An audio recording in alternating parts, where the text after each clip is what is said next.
இசக்கி கார்வண்ணன் இயக்கத்தில் Vimal, Chayadevi, MS. Bhaskar, cool Suresh ஆகியோர் நடித்துள்ள பரமசிவன் பாத்திமா இன்று திரையரங்குகளில் வெளியாகியுள்ளது.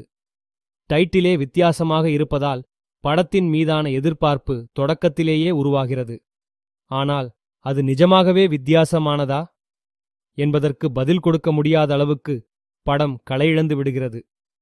திண்டுக்கல் மாவட்டத்தில் அமைந்துள்ள ஒரு மலை கிராமத்தில் மத அடிப்படையில் 3 பிரிவுகள் உருவாகி அதன் விளைவாக அந்த கிராமத்தில் அடிக்கடி சண்டை, கலவரங்கள் ஏற்படுகின்றன.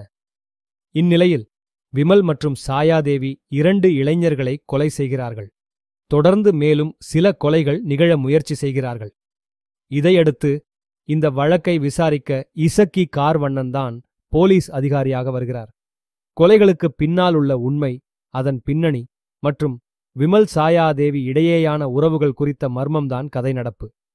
ஆனால் இது ஒரு வலுவான திரைக்கதையாக உருவாகவில்லை. படம் முழுக்க திகில் ஏற்றும் முயற்சியாகவே காட்சிகள் அமைக்கப்பட்டிருக்கின்றன. ஆனால் ஒளிப்பதிவில் பனிமூட்டமான நிலை காட்டப்பட்டாலும் அது உணர்வுகளை தெளிவாக கொண்டு வருவதில் தோல்வியடைந்து விடுகிறது. காட்சிகள் அதிகம் பேசப்படுகின்றன.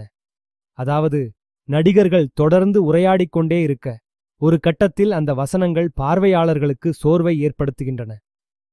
விமல் தனது முயற்சியால் சில காட்சிகளில் நன்றாகவே நடித்திருக்கிறார். ஆனால் அதைவிட மேலெழும்பும் வாய்ப்பு இல்லாமல் போனது புலப்படும்.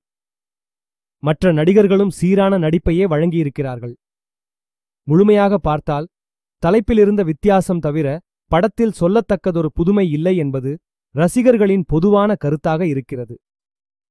சாதிக்கக்கூடிய ஒரு யோசனை, சரியான திரைக்கதை மற்றும் எடுப்பில்லாத காட்சிகளால் வீண் செல்லும் நிலை ஏற்பட்டுள்ளது.